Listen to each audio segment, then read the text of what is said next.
Right, I'm going to make one of the most incredible soups ever. And we've got a whole head of Savoy cabbage there. We've got a big handful of Cavolo Nero and a big handful of red and green curly kale. And I've cooked that in 2 litres of chicken stock, but you could do veggie stock if you want. So that's been boiling for about 5 minutes. And then bigging up Mr. Bread. Stale bread, just grilled on a griddle pan, or you could even roast it in the oven if you wanted to. A whole load, big stack of the bread like that.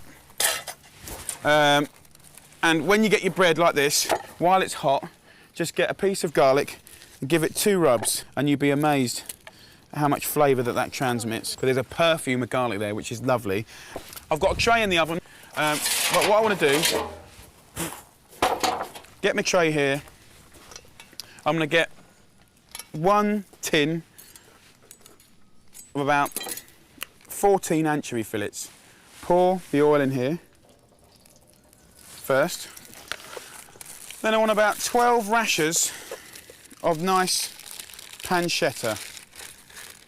So just lay it in here. Normally I do this on a gas hob, but I'm outside. So I'm going to cover this tray with the bacon, and I'm going to put it back in the oven just to render and go crispy. But before I do that, these anchovy fillets here, oh, be careful when you take these off.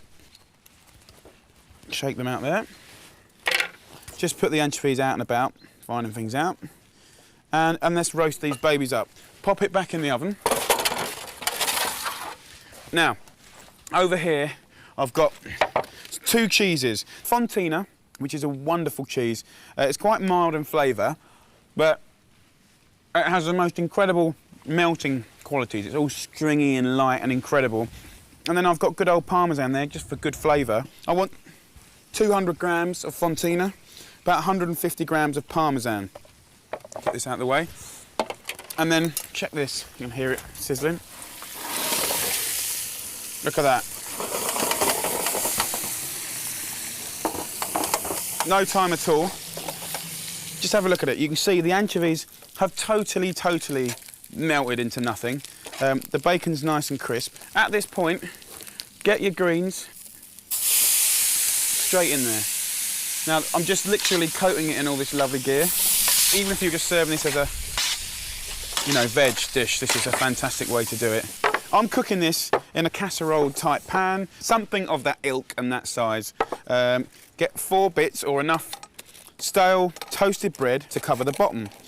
And then we go, nice mixture of greens here.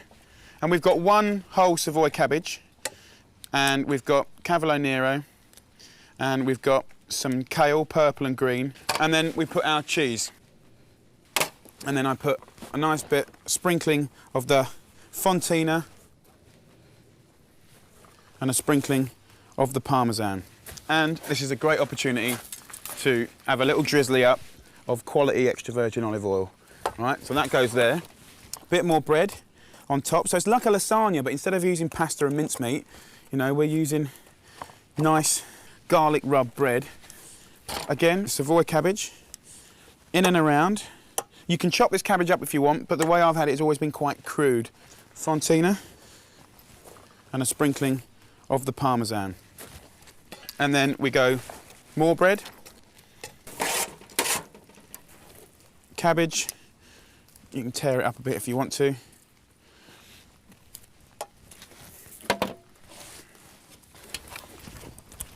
Cheese, let's have a little bit more Fontina.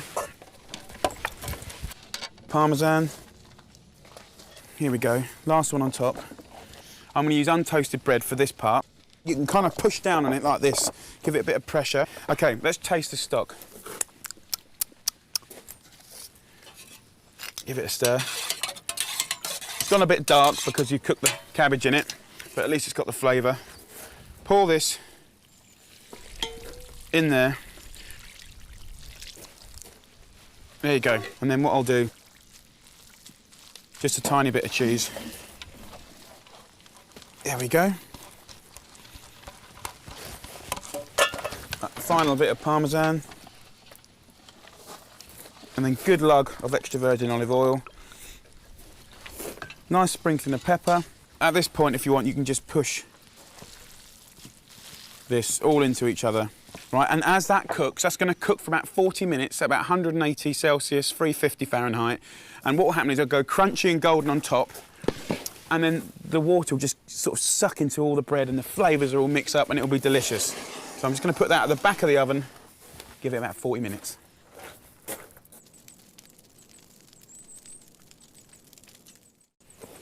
Just look at that, fantastic. And you can see it's like a cross between like a bread and butter pudding and a French onion soup. Most of that water's cooked into the bread now. It's at about 35, 40 minutes. And if it gets too much colour, you know, you can put a bit of tinfoil over the top, but look at that. Absolutely lovely. So put that there. Right, so one of the classic things to go with this is a sage butter. So I'm just going to get a nice big knob of butter straight in there. And then straight in with some sage leaves. Just take the leaves off. And you want to melt that butter. Just toss the sage in there. I'm going to put it straight back in the oven. That will take 30 seconds, 40 seconds to make that raw sage leaf go to being like snappy crisp and really meaty in flavour. Now let's plate these little darlings up. Don't go think this is going to be some kind of creamy soup or brothy soup. Don't go there. This is a bread soup. This is an Italian soup with attitude. I'm literally going to take a nice big clunk of this. Look at that. Beautiful. Get some of this. Lovely dark colour. A bit more. Check the sage. All right, and then all you do, you know, while the butter's nice and brown, but not dark, not black, just put the sage leaves around, a little bit of that butter, and a little grating of Parmesan. And that's it. Look at that.